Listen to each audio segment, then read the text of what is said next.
Quantos estiveram aqui cerca de 3 semanas atrás, mais ou menos, quando nós fizemos um culto de cura aqui? Você estava aqui?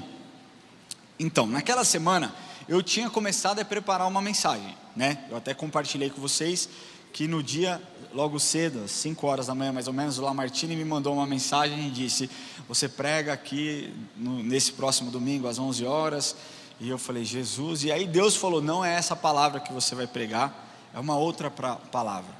E a palavra que ele trouxe naquele domingo foi a respeito de cura. Nós falamos sobre a mulher do fluxo de sangue em 3 atmosferas, em 3 situações que ela foi curada, e foi grande o mover de Deus, amém? Vocês estavam aqui? Deus operou isso de forma milagrosamente. Ele faz as coisas da forma como Ele acredita que tem que ser, porque Ele é bom e Ele é soberano, e nós acreditamos e damos liberdade para que Ele haja. Mas o que eu quero te falar é que não era algo que eu tinha preparado, não era algo que eu tinha planejado. Simplesmente naquela manhã, ao acordar com a notícia de que eu pregaria, eu vim dirigindo no carro falando: Deus, me confirma qual é a mensagem que o Senhor quer que eu pregue. Porque no meu coração, na minha alma, existia uma inquietação sobre o que eu deveria pregar. A arte estava pronta da pregação do dia, estava tudo pronto, os slides prontos, e o Senhor simplesmente falou: não é essa, eu não quero que você pregue essa. Resumindo, por que eu estou falando isso? Porque se naquele momento eu não decidisse, não obedecer e seguir o plano original, nós não teríamos visto os milagres acontecendo. Relatos de pessoas que disseram: eu tinha câncer diagnosticado e Deus milagrosamente tirou de mim.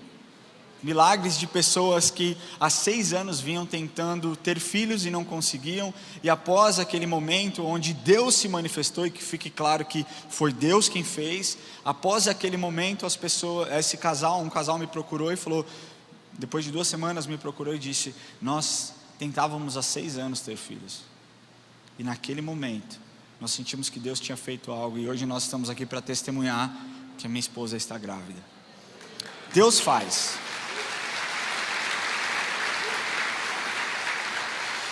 E por que eu estou te falando isso? Porque a nossa vida é feita de escolhas, é feita de decisões. Naquele momento eu decidi obedecer a voz do Espírito. Eu quero te falar que todas as vezes que o Espírito soprar algo na sua vida, se você seguir, não tem jeito de você quebrar a cara, não tem jeito de dar ruim, porque Ele tem os planos perfeitos. Por mais malucos que pareçam muitas vezes, quando Ele decide, e quando você decide obedecer por Ele, as coisas acontecem. A nossa vida é feita de escolhas, é feita de decisões. Eu costumo dizer para o Enzo, meu filho: Enzo, boas decisões vão te gerar bons resultados, más decisões vão te gerar maus resultados. Você decidiu por estar aqui hoje. Alguém veio obrigado? Criança não vai levantar a mão. Mas alguém veio obrigado aqui? Alguém colocou uma arma na sua cabeça e disse: vá para a igreja agora? Você decidiu estar aqui. Da mesma forma que você tem compromisso com o seu trabalho, você decide acordar cedo. Você decide talvez tomar um banho para ir trabalhar. Você decide ir para a academia antes do seu trabalho ou depois do seu trabalho. Você decide, se você vai se arrumar para um encontro. A nossa vida é feita de escolhas. E tudo é feito na base de decisões.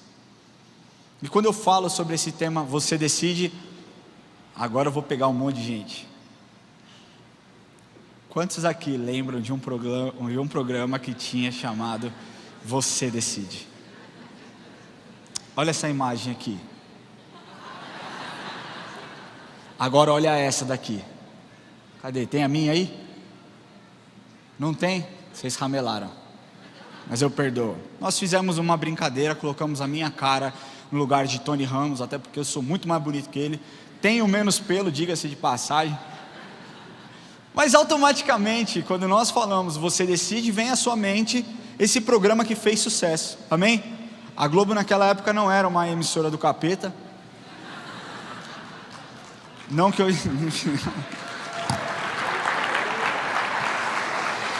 Ai, Jesus. Às vezes eu falo uma coisa, depois eu falo: por que eu falei isso, cara? Não precisava ter falado isso, mas enfim. Bom, eu não falei que hoje né? Eu falei naquela época, enfim. Mas esse foi um programa que fez muito sucesso. Para vocês terem uma noção, esse programa ele tinha um intuito muito claro quando ele foi criado lá em 1992, se eu não me engano, que era mostrar a radiografia da sociedade brasileira. Esse era o desejo. Você entende como a televisão, ela não foi uma queda suave, ela degringolou, né? Porque hoje o que é ensinado não é nada que nos leva a refletir, é nos imposto coisas que vão contra aquilo que nós acreditamos. Enfim, não vou entrar nesse aspecto, mas o intuito desse programa era mostrar uma radiografia da sociedade brasileira. Quando começou, lá em 1992, esse era o intuito, e o intuito era fazer algo novo, onde as pessoas poderiam decidir o fim do programa. Então, episódios eram criados, um roteiro era estabelecido, e aí no fim, você decidia qual final você gostaria de ter, né? Através do 0800, era um programa interativo, uma novidade. Se você quer que o final seja esse, diz que 0800, blá blá blá, 1.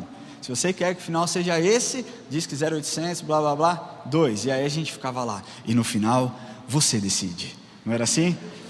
Para vocês terem uma noção, o tamanho sucesso que foi esse programa, ele durou até 2000, ano de 2000 mais ou menos. Foram mais de 353 episódios exibidos, era quinta-feira, se eu não me engano. E no começo, nas primeiras semanas, 25 mil pessoas interagiam, 25 mil pessoas faziam as ligações, voltavam. Só que em pouco tempo, logo no segundo mês, esse número aumentou para mais de 150 mil ligações. Num tempo onde um celular era um luxo. Nós estamos falando de 1992.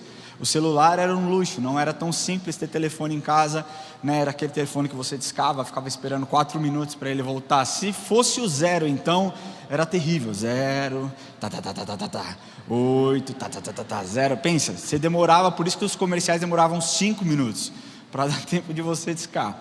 Mas 150 mil ligações eram basicamente feitas, a ponto de a telefonia do estado de São Paulo ter que aumentar a sua capacidade de receber chamadas por segundos, para que não existisse um congestionamento na rede. E esse programa, ele abordava temas quentes da época. Ele abordou temas como incesto, como eutanásia, como homossexualidade. Ele abordou temas como corrupção, relações familiares, assédio sexual, machismo, traição, sexo na adolescência. Ele abordou muitos temas bacanas.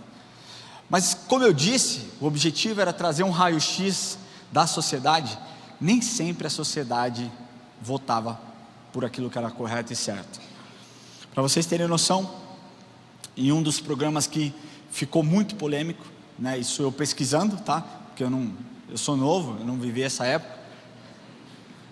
É brincadeira, eu vivi. Mas eu não lembro tanto, né? Mas um dos programas mais polêmicos foi a respeito de uma mala de dinheiro que havia sido encontrada. E o final da história, como você decidiria, era se aquela pessoa que achou aquela mala de dinheiro deveria ficar com o dinheiro ou se ele deveria devolver o dinheiro. Por desencargo de consciência. Quantos devolveriam o dinheiro? Quantos não devolveriam o dinheiro? Não precisa se expor. Som do seu coração agora. Mas sabe que a maioria das pessoas decidiu pela não devolução do dinheiro. E aquilo foi um grande choque naquele momento. E a verdade é que eu trouxe esse tema, você decide, porque muitas pessoas têm terceirizado a responsabilidade de suas decisões. As pessoas dizem: mas eu agi dessa forma porque eu fui ofendido, eu agi dessa forma porque fui provocado, eu agi dessa forma porque eu fui abusado. E toda vez a responsabilidade é terceirizada e você não toma ação, você não toma responsabilidade pela sua resposta, pela sua ação.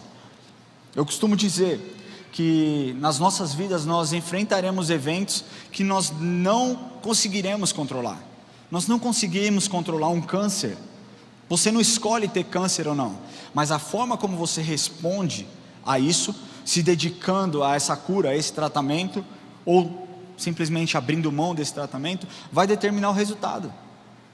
E essa é a verdade, porque a verdade é que decisão implica em escolhas de ação.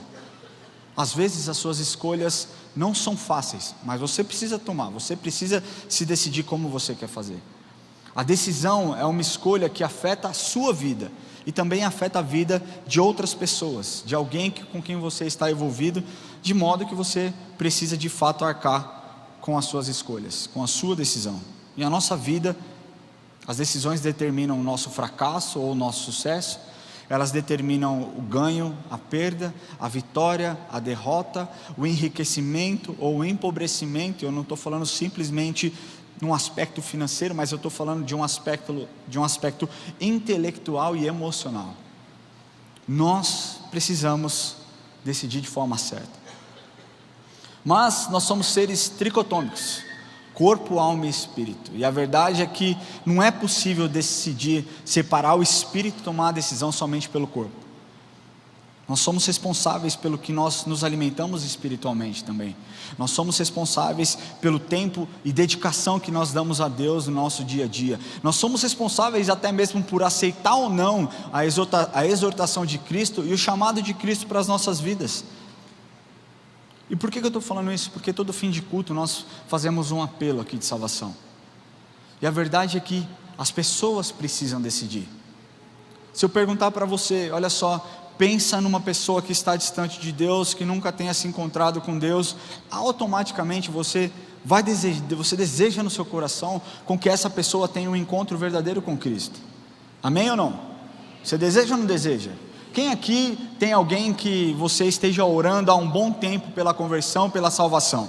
Todo mundo tem. Automaticamente, se você pudesse decidir por essas pessoas, você já nem estaria mais orando, porque essas pessoas já estariam salvas, sim ou não? Mas a verdade é que essa decisão é uma decisão individual. Você não pode tomar por essas pessoas. Embora você possa interceder, embora você possa evangelizá-las, a decisão ela é individual.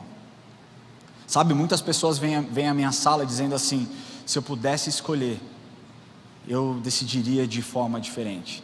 Se eu pudesse mudar a minha opinião, eu poderia fazer isso. A verdade é que aquilo que nós fizemos no passado nos trouxe até o presente momento, mas o nosso futuro está nas mãos de Deus, se nós entregarmos o nosso caminho a Ele. Ele diz assim: entrega o teu caminho ao Senhor, confia nele, o mais Ele fará.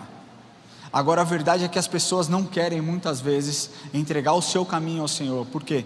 Porque não entendem a necessidade, a urgência desse ato. Existem pessoas que, por conta de más testemunhos e má influência, acreditam que nem precisam entregar o seu coração para Jesus. Eu conheço uma pessoa, um amigo, que ele tem muito princípio. Se você olha, se você conversa, você fala: esse cara é um cristão, esse cara é um crente de verdade, mas ele não entregou o coração para Jesus. Mas os valores que ele carrega são valores de pessoas que quem conhece a Deus. E por que eu estou te falando isso? Porque você pode até ter um princípio, um caráter excelente. Você pode ser uma pessoa honesta, você pode ser uma pessoa humilde, você pode ser uma pessoa incrível. Você até pode ter sido batizado na sua infância. Os seus pais podem ter sido pessoas leais ao ministério, leais ao Senhor, servido com tanta paixão. Mas se você não optar por essa decisão de forma individual, não é com base na história dos seus pais ou de outras pessoas que vocês vão ser salvos. Sabe qual que tem sido a minha oração para o Enzo, meu filho mais velho, esse ano? É para que ele tenha um encontro com Deus, e que ele se relacione com Deus não através da minha experiência, não através da experiência da mãe dele, não através da experiência dos avós dele, mas que Deus encontre o coração dele, e que ele tenha a sua própria experiência. Sabe por que eu estou te falando isso? Porque durante muito tempo, na minha adolescência, eu me relacionei com Deus através da experiência de outras pessoas, e eu olhava a manifestação de Deus, a manifestação da glória de Deus, a manifestação da presença, e eu ia só na hype, ia só na onda.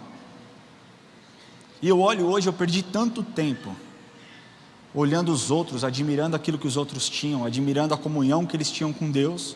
Eu perdi tanto tempo olhando isso, que eu deixei de viver muitas coisas com Deus. E pior do que isso, eu me machuquei muitas pessoas que viviam ao meu lado. Nós precisamos decidir. Nós precisamos decidir como nós queremos o nosso relacionamento com Deus. Por que eu estou te falando isso? Porque existe um versículo, uma passagem no livro de Apocalipse, quando o apóstolo João escreve, ele tem a visão de Jesus Cristo naquele lugar, e o capítulo 3 é sempre uma carta de exortação às igrejas, mas a partir do versículo, se eu não me engano, 16, ele direciona para a igreja de Laodiceia,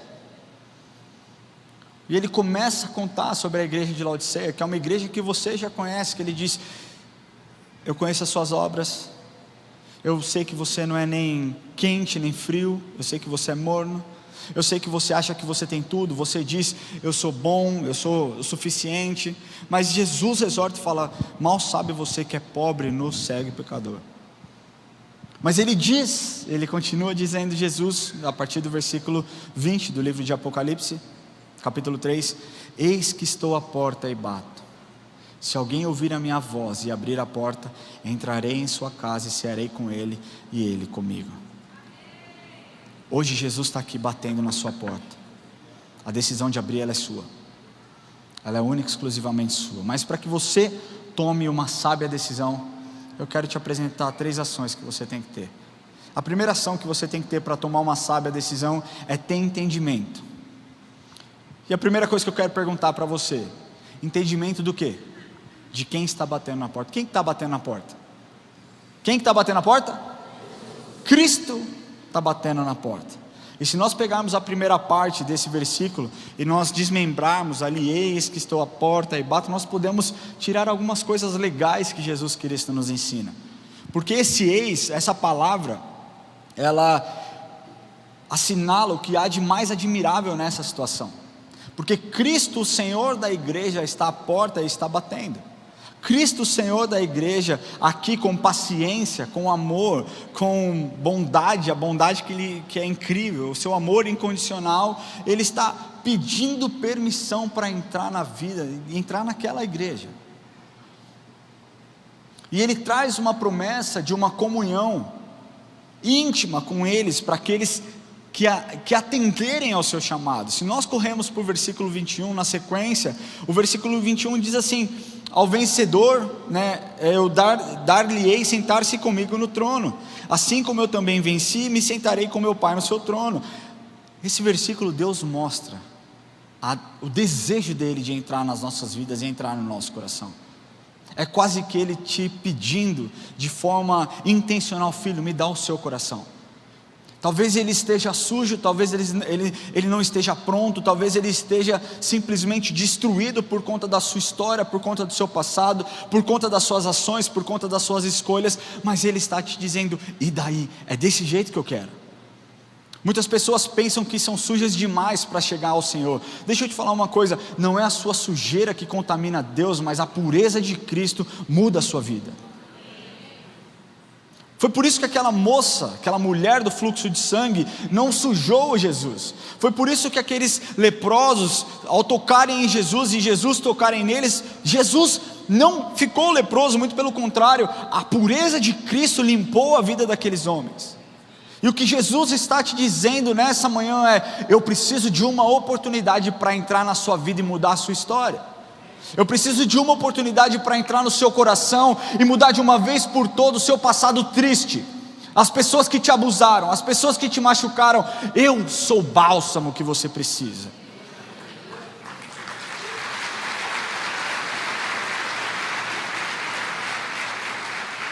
Ele é o Senhor da eternidade. Ele é o alfa, o ômega, o princípio e o fim, o rei dos reis, o Senhor dos senhores, o soberano rei da terra. Ele é tudo que nós precisamos. E gentilmente Ele está te dizendo: me dá uma oportunidade. Uma oportunidade. Quando nós falamos de porta, a porta é sinal de entrada, de admissão. Quando você chega em um aeroporto, o aeroporto é considerado um território internacional. Mas a partir do momento que você cruza uma determinada porta, a partir daquela determinada linha, você não mais está em solo internacional, mas você está sob júdice, sei lá se é assim que eu posso chamar, mas sob o comando e os cuidados de uma autoridade daquele país. O que Deus está falando é pedindo permissão para entrar. Ele está batendo na sua porta, Ele está batendo e pedindo essa autorização. E quando nós exercemos esse exercício de abrir o nosso coração, abrir a porta das nossas vidas, nós estamos permitindo que o Espírito Santo nos conceda a presença de Cristo e o entendimento daquilo que Ele fez nas nossas vidas. Você entende isso? Quando você diz, Espírito Santo, tá bom, você está batendo na porta, eu abro o meu coração, você está dando liberdade para o Espírito Santo revelar quem Jesus é e o sacrifício que Ele fez por você. Só que na mesma medida, se a porta permanecer fechada, demonstra um sinal de rejeição e demonstra um resultado de rebeldia, porque você está rejeitando a possibilidade de Jesus Cristo transformar a sua história e transformar o seu caráter. Não existe ninguém que te amou tanto como Jesus te amou. Não existe. E Ele está batendo na porta. Se nós falamos do ex, porta e bata. Só bate quem é visitante, meu amigo. Só bate na porta quem é visitante. E até o momento que você decidir abrir o seu coração, até o momento que você der permissão para que Ele entre na sua vida, Ele vai ser um visitante. Sabe? O bater de Cristo se verifica de muitas maneiras. Através da palavra, como nos dias de hoje, como hoje. Através da escola bíblica que nós temos, dos cursos do pódio que nós temos. Através do louvor, através de rodas de conversa, através de tempo de comunhão com os amigos. Mas insistentemente Ele está batendo todos os dias, querendo uma oportunidade de entrar na sua vida e mudar a sua história. E eu tenho certeza que a insistência dEle vai gerar frutos e resultados. Eu quero contar uma experiência para vocês. Meu pai tem uma empresa, e a empresa do meu pai foi fundada em 1998, e eu não sei exatamente se no primeiro ano, eu acredito que no primeiro ano. A empresa era pequena, ali no bairro do Limão. Alguém da Zona Norte aí? Dá um grito aí, Zona Norte. Ai, vocês estão xoxos, velho. Tudo bem, vocês estão com vergonha? Fica com vergonha, enfim. E aí a empresa do meu pai ficava ali. E logo que ele abriu a empresa, tinha um rapaz chamado José Maria Mendes Sobral. Eu tenho muito carinho por ele, que eu aprendi muito com esse cara. E eu guardo um carinho especial no meu coração por ele até os dias de hoje. Sempre quando eu vou a essa empresa, eu vou conversar um pouquinho, ele está lá, ele me dá um abraço. É um cara extraordinário. Mas o Sobral, ou Piauí como ele era conhecido, porque ele era de Teresina, ele chegou um dia com óculos, fundo de garrafa, devia ter uns 74 graus em cada olho. Não estou mentindo, ele tinha muitos graus. E ele falou para meu pai: tem algum emprego para mim aí? Porque a empresa era pequena, então você tinha lá, sei lá, 5 funcionários, 4 funcionários. Meu pai disse: preencha essa ficha, quando aparecer uma oportunidade eu te chamo. E ele preencheu a ficha, entregou a ficha para o meu pai falou: pode deixar, que assim que aparecer uma oportunidade, nós entramos em contato. Amém? Beleza, obrigado, Deus abençoe, tchau. No dia seguinte ele apareceu de novo: apareceu uma oportunidade aí? Aí meu pai falou: olha, então, você já preencheu, eu não consigo agora, né? Todas as vagas estão ocupadas, é uma empresa pequena, nós estamos começando, mas eu tenho o seu currículo, eu tenho o seu telefone, você preencheu a ficha, está tudo certo. Fica tranquilo que assim que tiver uma oportunidade, eu vou te ligar. Tá bom? Obrigado, tchau, Deus abençoe. No dia seguinte, opa, tudo bem? Apareceu alguma coisa aí? Meu pai me contando essa história, ele fala: cara, eu já estava ficando constrangido, eu já estava ficando chateado, eu já estava ficando irritado, porque não é que eu não queria ajudar, eu não tinha condição de ajudar, porque não existia lugar dentro da empresa para aquele homem entrar.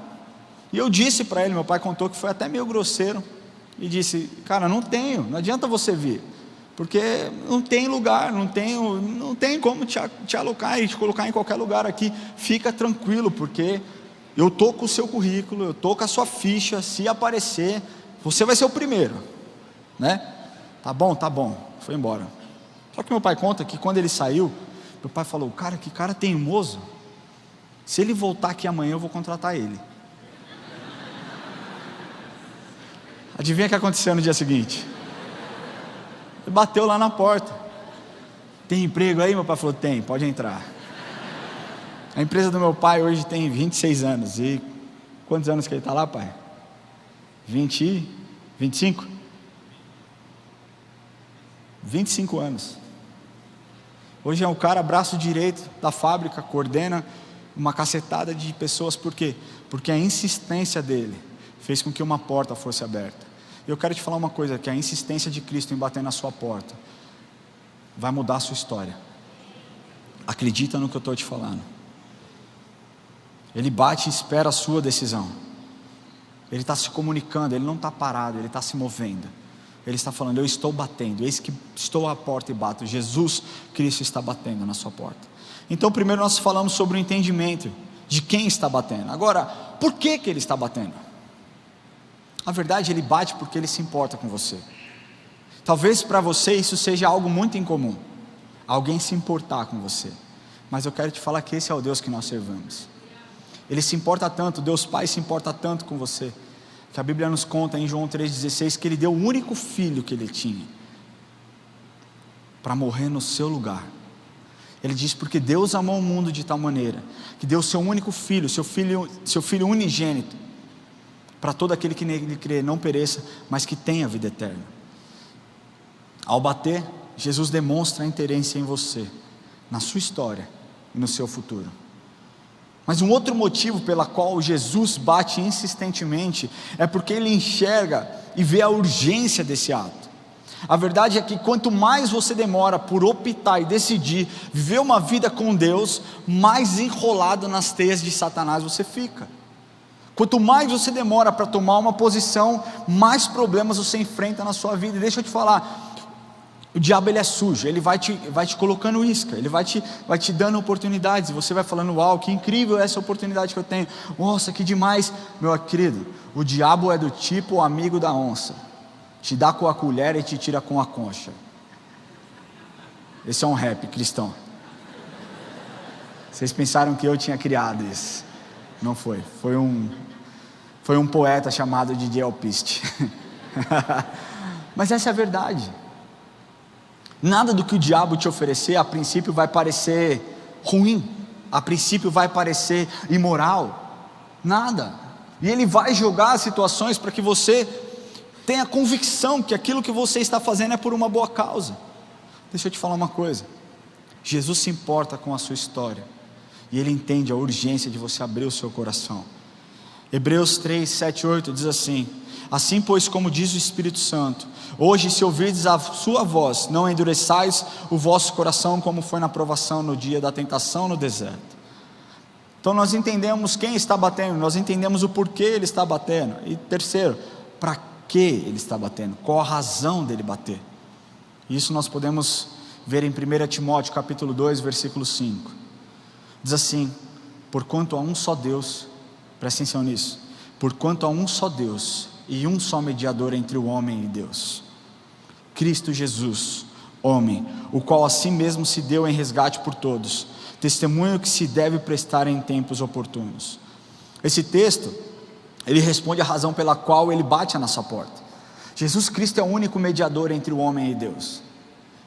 Hoje é muito comum você ver em lugares, até mesmo dentro de algumas igrejas, pregando o tal do universalismo, todo mundo vai para o céu, o inferno não existe. Deixa eu te falar uma coisa, isso é tão diabólico, porque se o inferno não existe, nós estamos falando que não existe o bom e o ruim, nós estamos falando na verdade que não existe pecado e santidade, está tudo no mesmo nível, está tudo na mesma direção. Então não importa se você faz o bem ou não, perante a lei, se você fizer o mal você vai preso, mas a eternidade foi esquecida. Por quê? Viva como você quer viver, a sua salvação está garantida. Essa é a maior mentira que existe, porque o que Deus deseja é que nós sejamos dependentes de Cristo, que as nossas atitudes sejam atitudes direcionadas por Cristo, e é isso que Ele deseja em nossas vidas. Ele bate para que você possa experimentar o resultado desse sacrifício incrível feito por Cristo na cruz.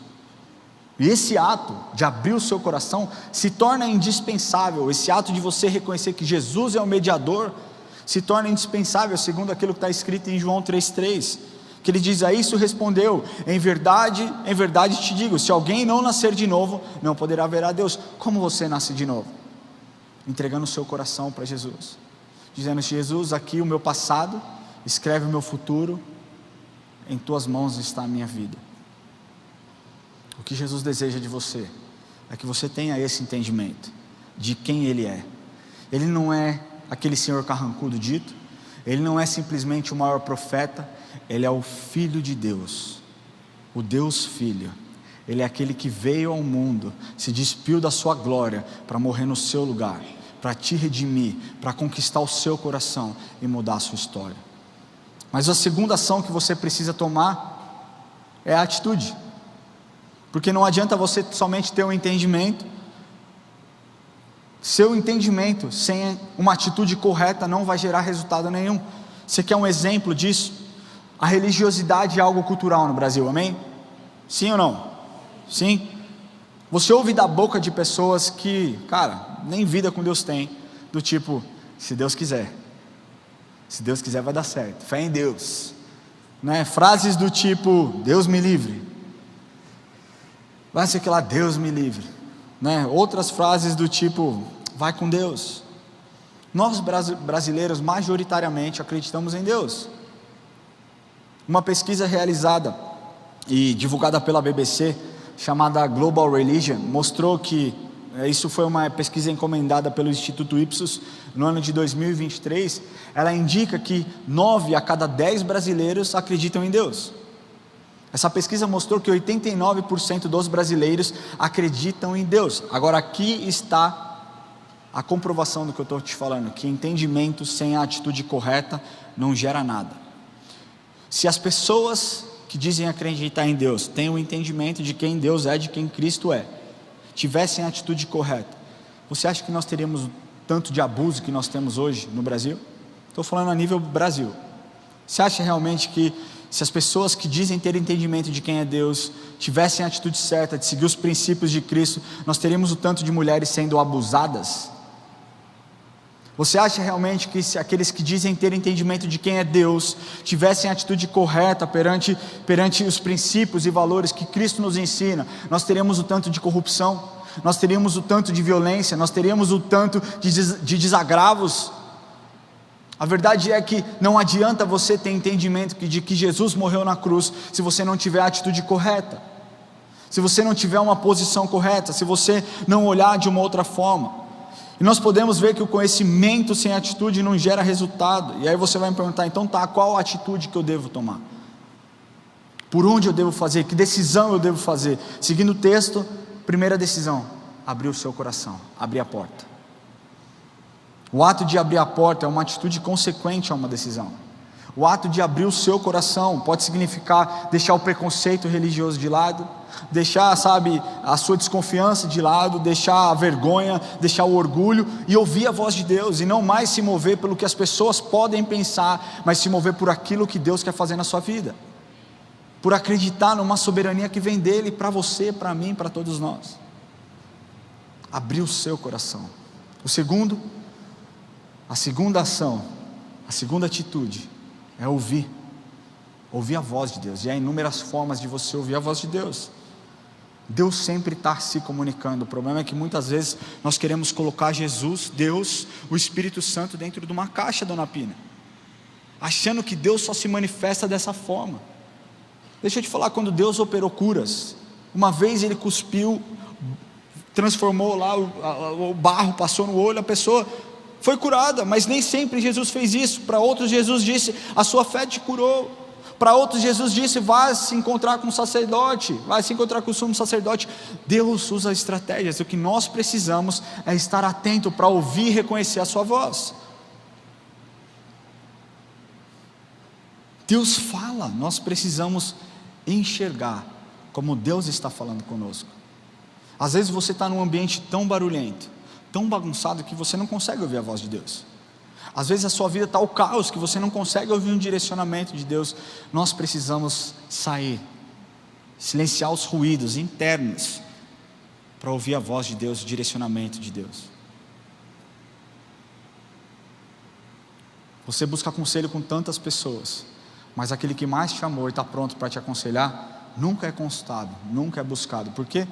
Porque os seus melhores conselhos estão com seus amigos, estão com os profetas, estão com os pastores. Meu querido, um intermediador, lembra disso, um intermediador entre você e Deus, não são os profetas, não são os pastores, não são os líderes espirituais, é Jesus Cristo. Que fique claro isso. Toda vez que alguém quiser colar em você para te gerar uma dependência espiritual, foge. Sai de perto. A sua dependência tem que estar na presença de Cristo, amém?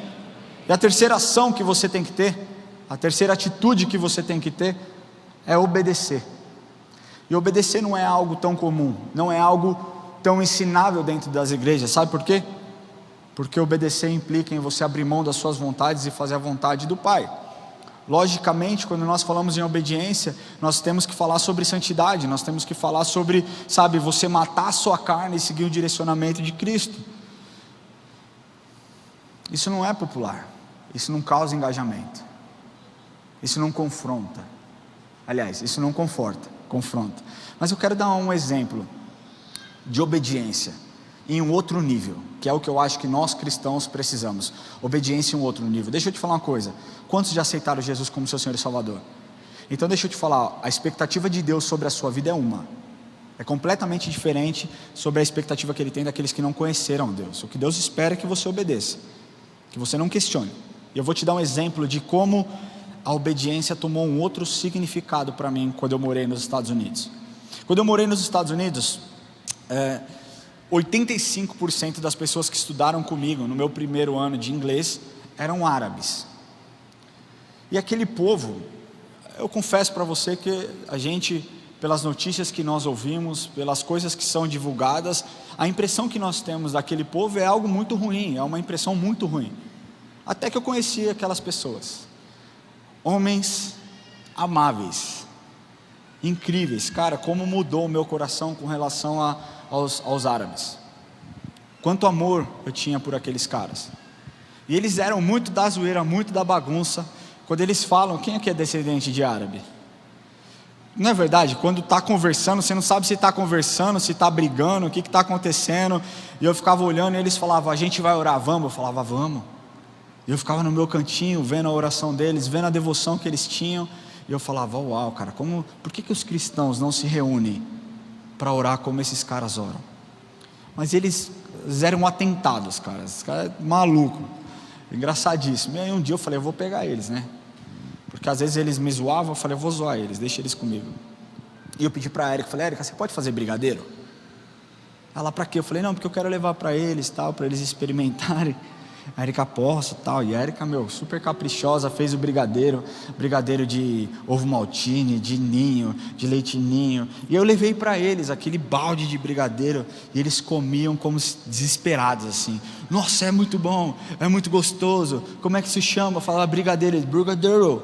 É quase isso, brigadeiro, quase isso. E, cara, eu falei, vou alopar, vou zoar eles agora. E quando eles acabaram de comer, eu falei, vocês gostaram? Eles falaram, a gente gostou, amor, muito bom, obrigado, agradece a Érica. Eu falei, você sabe do que é feito isso? Aí eles falaram, não, do que? Eu falei, de porco. Aí eles, o quê? Eu falei, é porco, cara, não é bom. Eles começaram ali, eu falei, não, calma, é brincadeira e tal, eu só quis fazer uma pegadinha, mas me trouxe uma lição essa brincadeira, porque para nós, é claro que um brigadeiro não tem nada a ver com porco. Mas por que eles não sabiam? Porque eles nunca experimentaram. E por que eles nunca experimentaram o porco? Porque a lei deles diz que eles não podem comer. Eles não precisaram experimentar para saber, eles simplesmente acreditam naquilo que está escrito na lei que eles seguem. Agora dentro da igreja tem tanta gente que pega a Bíblia, olha os mandamentos, olha aquilo que Jesus nos deixou e começa a relativizar, começa a questionar. Cara, muitas igrejas estão fazendo um desserviço para o Evangelho, colocando a Bíblia em descrédito, colocando as palavras de Deus, sabe? Não, nós precisamos ressignificar. Não, você precisa mudar a sua mente, você não precisa ressignificar aquilo que Jesus disse. Você precisa ter um coração de adorador, um coração obediente, para seguir aquilo que Jesus disse para você seguir. A moral dessa história é que eles não precisavam experimentar. A única coisa que eles fazem é obedecer. Então se o Alcorão diz que eles não devem tomar bebida alcoólica, eles não bebem. Por quê? Porque o Alcorão diz. Por que nós questionamos tanto a Bíblia, cara? Por que nós colocamos tantas dúvidas naquilo que a palavra de Deus diz? Deixa eu te falar uma coisa, a Bíblia foi escrita por homens, mas 100% inspiração divina. Cada palavra que consta ali foi Deus quem colocou. 66 autores diferentes, 66 livros diferentes, mais de 40 autores diferentes. A Bíblia é o nosso manual de conduta. E a obediência é a marca daqueles que amam a Deus, daqueles que dizem amar a Deus. É essa marca que você precisa demonstrar. Jesus não te pediu dinheiro. Jesus não disse: se você quer demonstrar o seu amor a mim, me dê o seu dinheiro. Embora dízimo é bíblico, que fique bem claro aqui, dízimo é bíblico, mas eu não estou falando daquilo que é demonstrar, dar o seu carro. Quer demonstrar amor ao Senhor, dá a sua casa. Não, Jesus nunca te pediu isso. Jesus nunca te pediu: sacrifique os seus filhos, sacrifique o seu casamento. O que Jesus disse: se você quer demonstrar o seu amor, me obedeça. João 14, 21, aquele que tem os meus mandamentos e os guarda, esse é o que me ama. E aquele que me ama será amado por meu Pai, e eu também o amarei e me manifestarei a Ele. Essa é a maior prova que você tem que dar a Deus, a sua obediência. E você não obedece porque você sente, você obedece porque Ele mandou você obedecer. Você não ama porque você sentiu, você ama porque Ele mandou você amar os seus inimigos. Essa é uma vida e essa é a decisão que você tem que ter. Para que você seja a luz de Cristo, você precisa ter a atitude correta, ter um entendimento de quem Jesus é, e ter um entendimento de que uma atitude correta vai te trazer a decisão certa. Eu queria fazer esse primeiro apelo para você. Queria pedir que a igreja feche os olhos. E esse é o meu primeiro apelo. Nós vamos continuar daqui a pouco. Mas nós precisamos entender qual é o resultado da nossa decisão em abrir os nossos corações. Uma vez que nós decidimos por abrir o nosso coração, a nossa vida, para que Ele entre, quando Ele diz a porta é a entrada de algum lugar, a porta é o seu coração, é onde Jesus Cristo vai entrar, é onde Jesus vai transformar a sua história. Quando nós abrimos o nosso coração para que Ele entre, nós temos a garantia daquilo que Ele quer fazer através de nossas vidas. Ele diz que se nós abríssemos o nosso coração, Ele entraria e cearia conosco. Sabe que no Oriente, a participação em uma refeição comum era a prova de confiança. Então, se você comia, participava de uma refeição, era o símbolo de uma confiança. E eu quero te falar, para você que entrou aqui hoje pela primeira, segunda, terceira vez, que Jesus demonstrou um interesse genuíno em você. Jesus demonstra um interesse genuíno na sua história. Jesus não quer simplesmente ter um encontro casual com você, um encontro pontual com você. Jesus quer ter um relacionamento permanente, um relacionamento onde você pode contar com Ele no dia a dia, nas suas decisões. E mais uma vez Ele diz: filho, eis que estou à porta e bato. Abra o seu coração para Jesus hoje, e você vai experimentar algo sobrenatural que vem dele.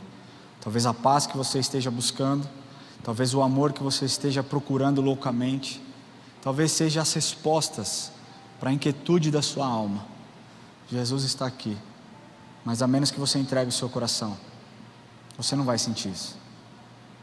E eu não estou te convidando aqui para se tornar um religioso, não estou te convidando aqui para que você se torne um crente chato. Eu estou te convidando aqui para que você experimente um relacionamento de amor, cuidado, entrega e libertação para a sua alma. Se você deseja entregar o seu coração para Jesus nessa manhã, levante a mão onde você estiver e nós vamos orar. Pode ficar com a sua mão bem alta onde você estiver. Jesus está aqui nesse lugar. Jesus está aqui, Ele é o Rei dos Reis, Ele é o Senhor dos Senhores.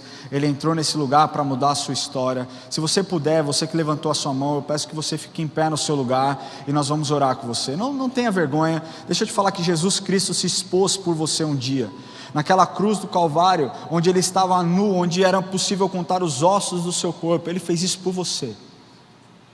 Ele fez isso por mim, Ele fez isso por você. A forma como você responde a esse chamado é entregando o seu coração.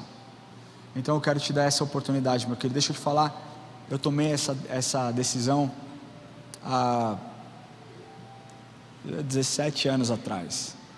E eu já decidi muitas coisas na minha vida. Eu decidi quantos filhos eu queria ter. Eu decidi a esposa que eu me casaria. Eu decidi a profissão que eu exerceria, mas Deus mudou no meio do caminho. E a verdade é que entre todas as decisões que eu já tomei na minha vida, a decisão mais importante foi a de entregar o meu coração, porque é por conta dessa decisão que eu tenho uma família incrível, é por conta dessa decisão que eu tenho o privilégio de falar para vocês a respeito de alguém que me resgatou do lixo, de alguém que me resgatou, cara, das minhas emoções quebradas, frustradas.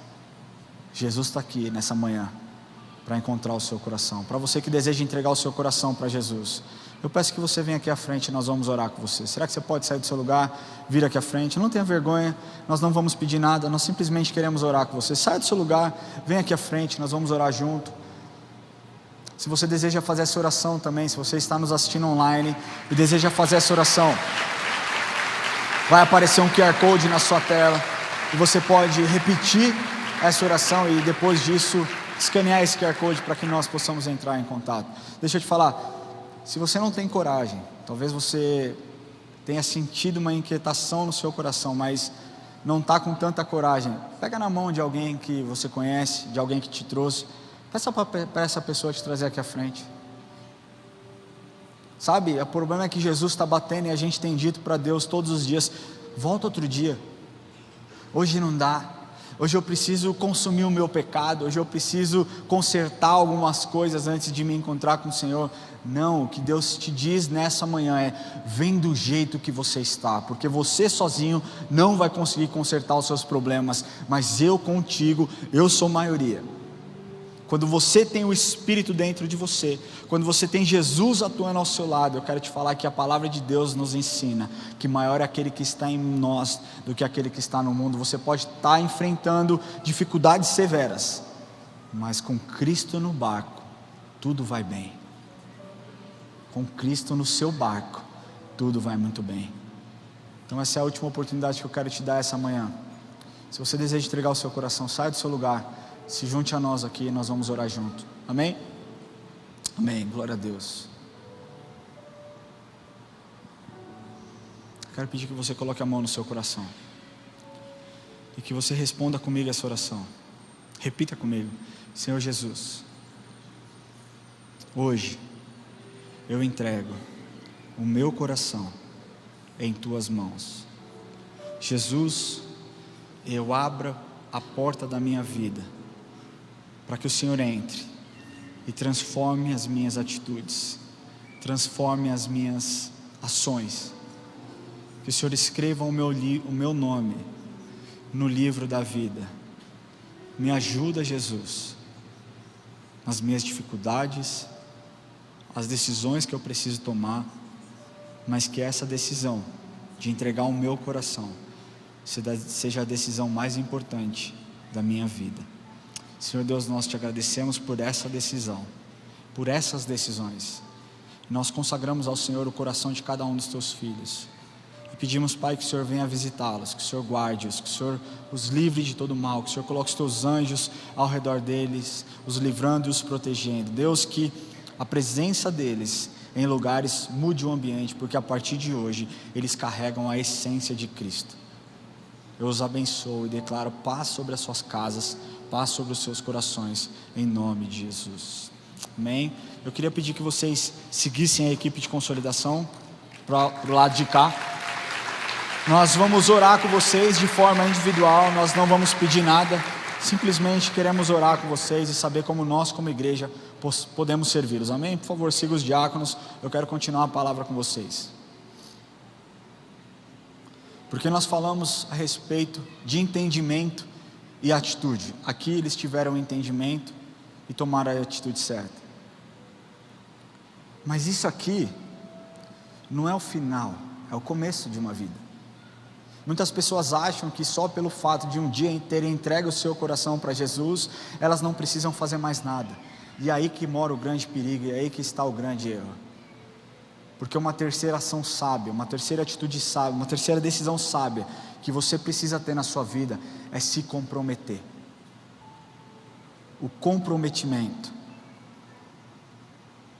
Depois de ter um entendimento, nós precisamos entender que um compromisso foi firmado. Hoje, os compromissos são quebrados, né? Eu lembro, já da minha geração, já não é tanto assim, mas o fio do bigode. Antigamente, né, dona Pina? Eu creio que o seu Oswaldo viveu muito isso. Somente apertar a mão já valia mais do que qualquer contrato assinado. Hoje as pessoas não respeitam nem mais contratos. Já se dizem que contratos são feitos para serem quebrados. Prova disso é como o nosso mundo tem caminhado, para onde as pessoas têm ido, por conta de decisões erradas, empresas fechando, casamentos acabando, porque não se dão conta do teor e a seriedade de um compromisso feito. Ser um cristão, meu querido, requer um nível muito alto de comprometimento. Eu quero que você repita isso comigo para que isso entre na sua mente. Ser um cristão requer um nível alto de comprometimento. Não só um comprometimento meu, como pastor, do pastor José Luiz, do pastor Daniel, de todos aqueles que um dia confessaram Jesus como seu Senhor e Salvador. Tudo aquilo que você faz ou deixa de fazer um dia, você vai prestar conta. Mas hoje eu quero te ajudar a entender que compromisso de verdade, compromisso que nós aprendemos, nós precisamos aplicar com Deus. O primeiro compromisso que nós temos que ter, o primeiro comprometimento que nós temos que ter é um comprometimento com Deus, é um compromisso com Deus. Colossenses 3:23 diz assim: tudo quanto fizerdes, fazei-o de todo o coração, como para o Senhor e não para homens. Nosso compromisso pessoal primeiramente deve ser com Deus. Quando nós assumimos esse compromisso perante Deus, nós entendemos que Deus é a fonte de toda a bênção, Deus é a fonte de toda a paz, Deus é a fonte de toda a provisão. Meu irmão, deixa eu te falar uma coisa, a gente está cansado, muitas vezes eu vejo cristãos cansados de tanto entendimento da palavra de Deus, mas pouca atitude, pouco compromisso com o evangelho de verdade. Você não tem compromisso com a EA Church, você não tem obrigação de ter compromisso com essa casa, você não tem obrigação de ter compromisso com algum ministério daqui. Na verdade até tem, porque se você deu a sua palavra, faça o que você se propôs a fazer, mas o seu compromisso maior é com Deus. Quando ele diz buscai pois o reino de Deus em primeiro lugar e a sua justiça, e todas as demais coisas vos serão acrescentadas, nesse ponto nós estamos demonstrando que a prioridade das nossas vidas é Deus, e quando nós priorizamos a Deus, Ele acrescenta as coisas em nossas vidas. Quando nós assumimos um compromisso pessoal e colocamos diante de Deus, firmes em nosso propósito, eu quero te falar que Ele nos conduz em atitudes proativas e resultados que mudam o mundo espiritual e o mundo físico também. Se comprometa com o evangelho. Uma vida de compromisso pessoal diante de Deus requer engajamento nas decisões que você vai tomar. Assuma as responsabilidades, toma as obrigações que Ele colocou em suas mãos e faça a diferença. O primeiro compromisso que você tem que ter é com Deus, e um compromisso de verdade. Segundo compromisso, com a palavra. Segundo compromisso, com a palavra de Deus. Não é possível você ter compromisso com Deus sem conhecer e se apropriar de sua palavra. A verdade é que uma vida bem sucedida exige que nós comprometamos totalmente a nossa relação com Ele, os princípios, os valores, tudo aquilo que está inserido no mandamento de Deus. O compromisso com a palavra de Deus é muito mais do que você falar assim: eu sei. Eu tive essa semana aqui com o dono do Holy Burger. Holy Burger é uma hamburgueria incrível, e ele disse: Ramon, deixa eu te falar uma coisa, eu faço um trabalho na Cracolândia e é impressionante, aqueles caras sabem muito de Bíblia, aquelas pessoas têm muito de Bíblia, mas o que falta para eles é um compromisso com a verdade, por conta de situações, por conta de uma dependência, mas eles conhecem, eles sabem. Apocalipse 2:11 diz assim: eles pois o venceram por causa do sangue do Cordeiro e por causa da palavra do testemunho que deram, e mesmo em face da morte não amaram a própria vida. 2 Pedro 1, versículo 3 e 4 diz assim: visto como pelo seu divino poder nos têm sido doadas todas as coisas que conduzem à vida e à piedade, pelo conhecimento completo daqueles que nos chamou para a sua própria glória e virtude, pelas quais nos têm sido doadas as suas preciosas e muito grandes promessas, para que por elas vos torneis coparticipantes da natureza divina, livrando-vos da corrupção das paixões que há pelo mundo. Nós precisamos destacar aqui o comprometimento com a palavra e o zelo com a palavra. Você sabe o que significa zelo? Zelo significa cuidado, zelo significa amor, zelo significa carinho. Você precisa ser um defensor contumaz daquilo que Deus nos ensina, da palavra de Deus. Quando as pessoas tentarem gerar descrédito, se posicione, fale com amor, mas fale com autoridade. Agora você só consegue defender se você ler, você só consegue se posicionar se você tiver conhecimento. A salvação não é o fim da sua vida não, meu amigo. A salvação é algo, uma decisão que você tomou agora, visando o futuro, a eternidade. Mas até chegarmos lá, nós temos muito trabalho a fazer. E o terceiro comprometimento que nós temos que ter é o compromisso com a palavra de Deus. É verdade, compromisso com a presença de Deus. Sabe, eu sou casado há quase 14 anos. E o meu compromisso junto à minha esposa foi firmado no dia 1º/5 do ano de 2010. E foi a decisão linda que eu tomei. Naquele compromisso firmado, nós nos tornamos um. Eu sou dela, ela é minha, nós nos tornamos um só. E eu prometi muitas coisas para a Érica naquela noite. Eu prometi que eu seria o homem mais amoroso. Eu prometi que eu seria a melhor versão de mim mesmo, para que ela pudesse usufruir do meu cuidado, pudesse usufruir da minha proteção. Eu prometi que eu seria o homem que Deus esperasse que eu fosse, para empoderá-la, para encorajá-la, sendo leal. E nesses 14 anos, nós tivemos brigas. É normal, ninguém tem uma vida 100% perfeita. Mas o compromisso firmado estava acima de qualquer crise que nós poderíamos enfrentar. Por que eu estou te falando isso? Porque eu não esqueço do compromisso que eu firmei há 14 anos atrás. Talvez você não esqueça também do compromisso que você firmou junto à sua esposa, do compromisso que você firmou junto à sua noiva, junto à sua namorada. Mas a verdade é que muitas vezes nós esquecemos o compromisso que nós assumimos com Deus, assumimos com a presença dEle. Uma vez que Jesus está dentro da sua vida, o Espírito Santo está dentro da sua vida, onde você for, Ele está com você. Você já parou para pensar que quando você entra para esses lugares que você não deve entrar, quando você tem conversas que você não deveria ter, quando você tem atitudes que você não deveria ter, o Espírito Santo está lá? Você já parou para pensar nisso? Pensa você que é pai, é mãe, entrando numa negociação, entrando talvez num prostíbulo, e os seus filhos vendo. Isso te atinge. Você vai falar: Deus me livre. Mas e quando eu falo que o Espírito Santo está lá, quando você está consumindo pornografia?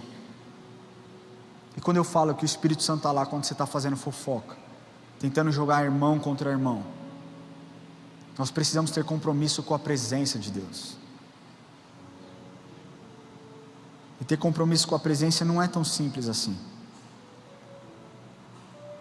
Não é tão simples porque não é somente aos domingos que você firma esse compromisso. Não é somente quando você vem aos cultos que você firma esse compromisso. Então, como eu firmo esse compromisso com a presença de Deus? Eu quero dar um exemplo para vocês de um homem. Eu faço devocional com os meus filhos, ou eu, ou a Érica, todos os dias. E nós estamos correndo, é uma devocional muito legal, que ela parte do comecinho, de Adão e Eva, e vem. Nós já estamos na parte que Samuel tira a unção de Saul e unge a Davi, né? E essa semana, né, não sei se foi terça ou quarta-feira, eu sentei o Enzo e o John e eu comecei a falar para eles a respeito de Batseba e Davi. Complicado você falar isso para criança, né? Mas a gente tenta usar um linguajar mais apropriado, explicar o que aconteceu e, enfim, quando eu terminei a história, o Enzo me parou e falou: pai, eu tenho uma pergunta para fazer. Eu falei: pode fazer. Ele: como um cara tão ruim como Davi conseguiu ser o homem segundo o coração de Deus? Cara, aquela pergunta no coração, eu falei: explica melhor, onde você quer chegar? Ele falou: ele casou com quem ele não podia, não é? Eu falei: é. Ele falou: ele podia escolher qualquer homem, e ele escolheu a do amigo dele, e aí ele mandou o amigo dele para a morte, o amigo dele morreu, e ele ainda é homem segundo o coração de Deus, por quê? Eu falei: Enzo, linda percepção, e talvez isso seja a dúvida de muitas pessoas. E eu contei para ele, eu tive que antecipar um pouco a história devocional, e eu contei para ele do encontro que Davi teve com Natã, com o profeta Natã. E eu contei a história que ele diz, né, que existia um homem rico que tinha muitos animais, e um homem pobre que só tinha um, e aquele homem pobre não tinha dinheiro para comer, e aí o homem rico pegou o animal dele. E eu contei essa história para o Enzo falou: mas só por isso? Só porque ele foi confrontado e ele se arrependeu? Eu falei: não, tinha algo a mais. Davi amava a presença de Deus. O que fez Davi um homem segundo o coração de Deus não foi o fato dele se arrepender, porque outras pessoas na Bíblia se arrependeram. Pedro se arrependeu e não está escrito que Pedro era um homem segundo o coração de Deus, mas Davi amava a presença de Deus mais do que qualquer coisa. Os rabinos acreditam que ao invés de 3 vezes ao dia, Davi ia ter com Deus 7 vezes ao dia. Se nós pegarmos, existe um salmo, Salmo 119, versículo 164, que é atribuído a Moisés, mas é um acróstico que nós podemos fazer aqui e falar, porque diz assim: 7 vezes ao dia eu te louvo pela justiça do teu juízo.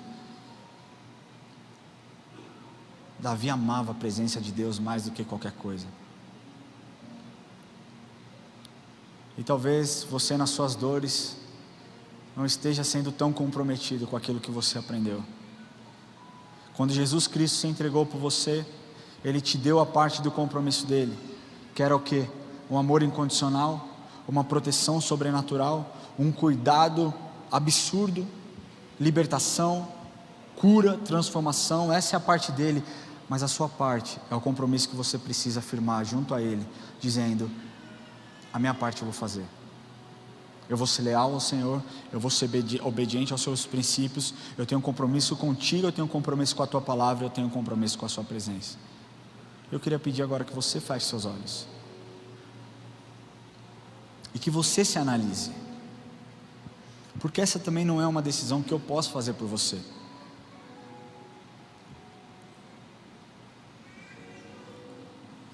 Mas a verdade é como você quer ser lembrado.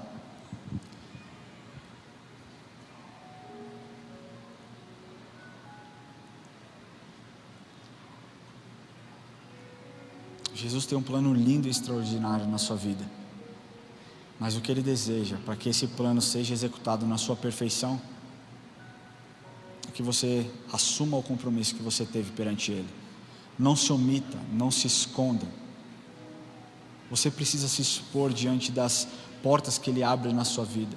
Você precisa se posicionar quando as coisas parecem não acontecer e não caminham em direção aos princípios e valores de Cristo sobre você. Jesus está aqui nesse lugar hoje, dizendo: eu bati uma vez, você abriu, eu nunca saí, mas você me abandonou. Você me abandonou quando eu digo para você não fazer algo e você dá ouvido aos seus amigos, dá ouvido à sua esposa, dá ouvido ao seu marido e não ouve aquilo que eu tenho soprado no seu ouvido. Você me abandonou quando eu digo para você se sacrificar pelo seu irmão que está perdido, e você é tão egoísta que olha para o seu próprio umbigo e não consegue ver a necessidade do próximo. Jesus nunca te abandonou, mas a verdade é que está cheio de crente que virou as costas para Jesus e só busca Ele em momentos de dificuldade e em momentos de dores. Eu ficaria muito ofendido se o meu filho, um dos meus filhos, só me buscassem para pedir, só me buscassem para falar: pai, me dá isso, pai, me dá aquilo. Pai, me dá isso, Pai, faz isso por mim. O que eu quero dos meus filhos é amor, e o que Deus quer de você é o seu coração por completo. Ele não divide a glória dele com ninguém, Ele não quer o seu coração parcial, Ele quer a sua vida por inteira. Nós precisamos parar de brincar de ser cristãos, nós precisamos ser cristãos de verdade, com compromisso com a presença dele em nossas vidas. Eu queria pedir que você levante do seu lugar um pouquinho.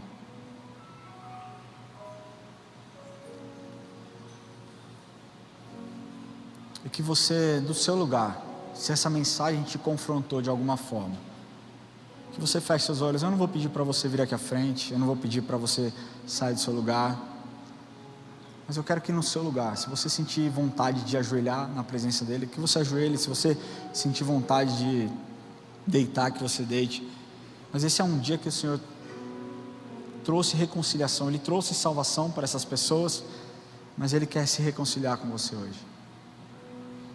Ele está nesse lugar. Enquanto nós estivermos louvando, se eu puder te dar uma dica como um bom amigo, se quebrante na presença do Senhor. Entrega o seu caminho ao Senhor, confia nele, o mais Ele fará. Ele é um Deus fiel, Ele não é um Deus de longe, Ele é um Deus de perto. Ele está com você, Ele cuida de você, Ele deseja o seu coração, mas você precisa desejar a presença dEle e ter compromisso com o sacrifício dEle. Tenha esse tempo com Deus, amém? Se você deseja ter um comprometimento com Deus, com a sua palavra e com a sua presença, eu quero pedir que você levante suas mãos agora. Senhor Deus, Pai, nós oramos por cada vida aqui, Deus, que entendeu que as atitudes precisam ser transformadas, que o coração precisa ser mudado. Deus, nós somos falhos, nós reconhecemos que nós somos falhos, mas nós nos apropriamos daquilo que o Senhor nos entregou, Deus, do seu sacrifício, do seu amor, e nós pedimos, Deus, que a nossa parte desse compromisso seja realizada, Deus.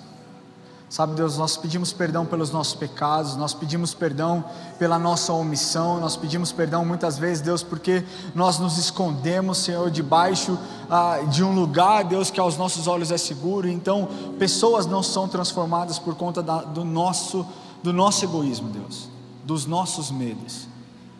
Mas nós estamos aqui pedindo que o Senhor transforme os nossos corações, Deus.